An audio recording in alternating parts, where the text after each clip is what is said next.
இப்போ நம்ம காளான் பிரியாணி ரெடி ஆகிடுச்சு. தாம உடம்பு வாங்க.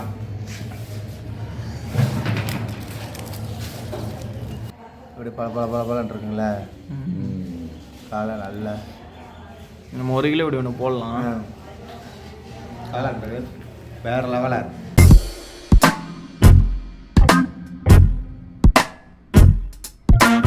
இப்போ நம்ம காளான் பிரியாணி 3 கிலோ போடுறோம். 2 படி எண்ணெய் 400, நெய் 400 ஊற்றியாச்சு. பல்லாரி ஒரு 250 கிராம் போட்டுருவோம். கேளுங்க, அன்னாசி பூ, பிரிஞ்சு இலை போடுறான். பல்லாரி, அன்னாசிப்பூ, பிரிஞ்சு இலை போட்டுருக்கோம். புதினா, மல்லி, பச்சை மிளகாய், மிளகாத்தூள் ஒரு 5 கிராம் போடுவோம். அதை கண்ணியை கழுவிட்டா மூடியை போட்டு அதற்கான வேணாம். மிளகாத்தூள் போட்டு இப்போ கெட்டுவோம். இப்போ நம்ம பல்லாரி நல்லா வணங்கிட்டு தக்காளியை போடுவோம். உப்பு வணங்குறது 2 படி.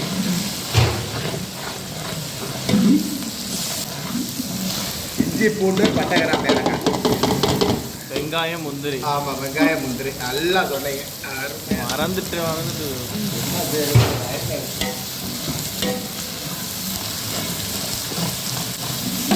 அடுப்பு குறைச்சி வச்சுக்கலாமா? அடுப்பு குறைச்சி பார்த்தா தயிரா?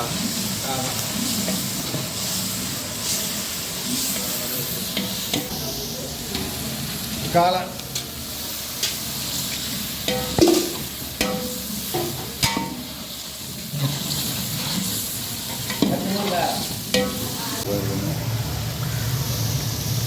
எலுமிச்சம்பழம். ஆமாம், 2 பழம்.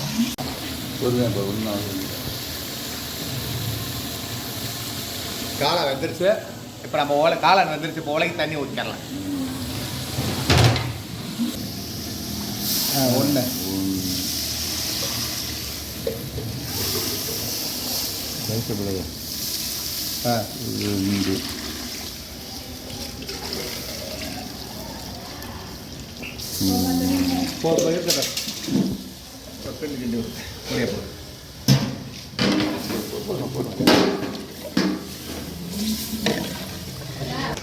உப்பு போட்டு லைட்டாக மூடியை போட்டேன். 2 காலையில் எடுத்து ஊற போட்டால் நான் அப்படி அரிசி போட்டுருவோம்.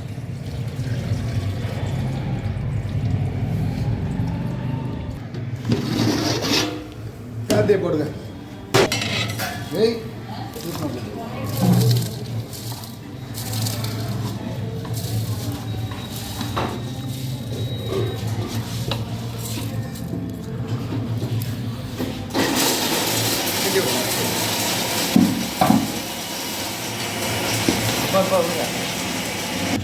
வெளியே கூட அடுப்பு போட்டிருக்கான். இதை காற்றடிக்கணும்.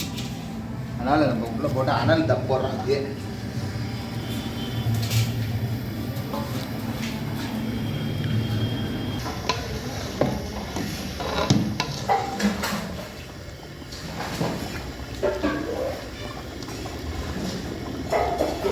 அரிசி அப்படியே பருக்க கதன்னு இருக்குது. அப்படியே தம் போட்டு உடச்சு பார்ப்போம். மஷ்ரூம் பிரியாணி வேறு லெவலாக இருக்கும்.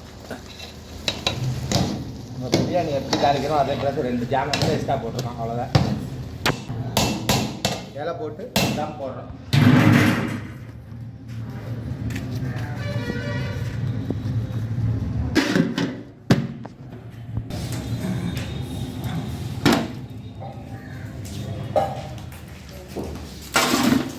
தள்ளி விட்டாத்தா இந்த கட்டுறி எண்ணெய் கை வச்சு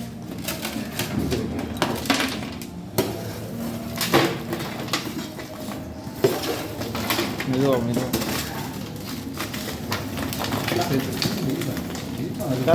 இப்போ நம்ம காளான் பிரியாணி ரெடி ஆகிடுச்சு. தாம உடம்பு வாங்க.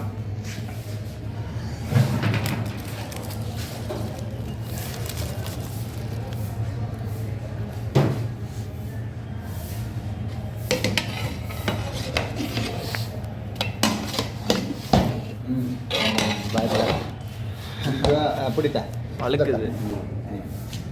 வழுக்குது அழுப்பு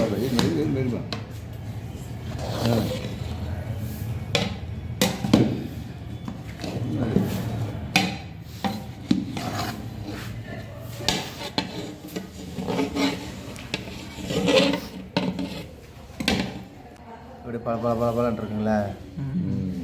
காலை நல்லா நம்ம 1 கிலோ இப்படி ஒன்று போடலாம். காளான்றது வேறு லெவலாக இருக்கு. அப்படியே பருக்கையாக இருக்கு. தம்மு அனலில் போட்டாச்சு வேறு லெவலு.